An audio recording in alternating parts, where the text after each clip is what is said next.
have approximately zero actual factual skills. So all of my so-called jobs over the past couple decades have been either related to whining or dining or someone that I met when I was doing both of the above, mostly to excess.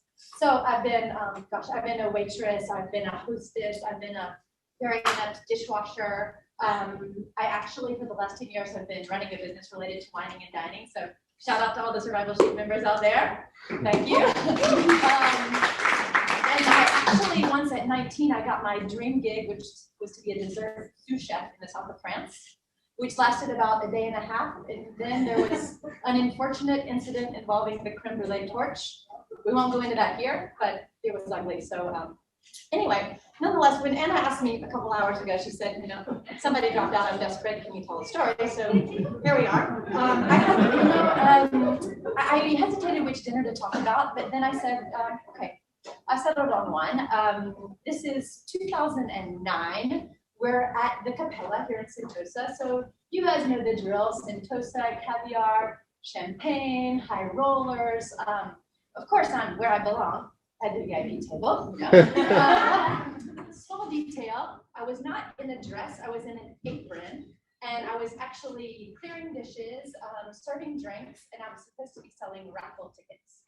So unfortunately, I wasn't having a lot of success. So I did what all fundraisers know how to do. I smiled, I schmoozed, I circulated, and I overserved the guests, right? So I don't really know much of what happened after that. I sold some pieces of art, I sold some carpets. As I said, the guests were overserved. Then a couple days later, I got an email from the Dutch embassy. So apparently one of the people that I'd been trying to sell a very unattractive armchair, to be frank, was the Dutch ambassador. So he called me into the office and he reminded me, because let's be frank, I'd actually gotten a bit into the champagne myself when I was supposed to be clearing the dishes.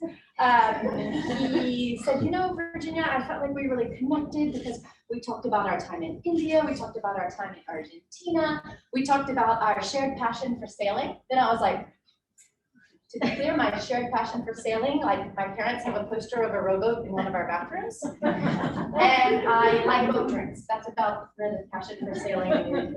Anyway, so he said, you know what? I've had to fire my deputy ambassador, and it's a desperate situation, kind of like Anna tonight. I need a replacement. He's like, it's very, very urgent because the Dutch royal family is coming. The prince, who was, by the way, about 45 years old at that time, needs to be babysat. The queen needs to organize a dinner, and you know, why don't you do it? So there we go. A few weeks later, the prince was getting off an airplane, and he was introduced to his translator/assistant, me. So he asked me something which turned out to be, how's your Dutch? Obviously, I didn't understand a word, a single word of it. Nonetheless, we continued on, and I was feeling, wow, this is going to be, you know, the most glamorous job of my life, considering that I've been mostly doing dishwashing.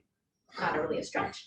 And I said, what should we do today? Should we, you know, go to a fancy restaurant? Should we tour Singapore? No, he wanted to go buy dinosaurs. So it turns out that when you're a royal, something I don't know a lot about, you have a lot of godchildren. So I suppose you can't blame parents. They want the best for their children, right? Nonetheless, after spending around 2 days searching the 10 Toys R Us's of Singapore and purchasing around 38 plastic dinosaurs, I no longer thought I wanted to have children. Also, the prince needed a beer. Actually, he needed several beers. So I was like, oh, now we're getting back into my territory. This is where I'm going to show what I'm worth. So I went to a bar, cool bar, big beers. People start crowding around the table. They want to take pictures. They want autographs. I was like, this is great. Nobody has ever heard of the Dutch royals, ever. They wanted selfies with the bodyguards. The bodyguards are these 7-foot-tall, blonde, fit, to be frank, very hot guys, right? So people are all crowding around. Are you a movie star? Were you in that karate movie, etc.? It was very exciting. Not so much for the royals who had not been recognized. Anyway, next day, I was like, oh, things are going to get better today. Well, we decided to go to Sim Lim Square. Why Sim Lim? Because the prince was deciding between purchasing an iPad and a Kindle. So we had a long list of debates with different vendors about the different benefits of the iPad versus the Kindle. We negotiated. At one point, I thought maybe we could just suggest that he buy Both. Right? He asked me, he said, are you kidding me? My mother would kill me. That was that. So then I said, okay, well, things are, he came back for a third visit. This time, the queen, the princess, and other royals are coming too. So they sent an advance party. So the advance party, in case you're wondering, is made up of some very interesting characters, including the footmen, the ladies in waiting. There's also a mistress of the robes. It's interesting, right? So our first job was to decide which suite the royals would stay in. So we visited a number of suites. Eventually, we were supposed to be discreet. We were a business party that were deciding on where our CEO would stay. However, the butler kept demanding loudly, where should we keep the hats? So that did not go well. Anyway, it all culminated in a large steak dinner, around 300 people. We'd been preparing for it for 8 months. Everything was ready. Every single detail was rehearsed. It was a disaster. The mistress of the robe got served an hors d'oeuvre she didn't like and practically threw up on the waiter. The prince got introduced to not one, but 3 women who were semi-attractive and under 70 years old. Didn't go well. The next day after the dinner, I thought, wow, that didn't go, it was bad. What happened? I don't know. There we have it. But the ambassador told me, you know what?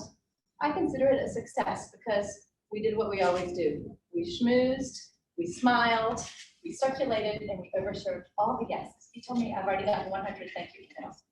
So I was like, okay, that's great. Unfortunately, the queen decided to abdicate the day after that. Never mind. As for the prince, you know what? He not only gave me a medal made of plastic, he also gave me a picture of his mother. That's very touching. I keep it in my house to this day, where this is my grandmother. Best of all, he invited me out to dinner, and he let me take a selfie with his bodyguards.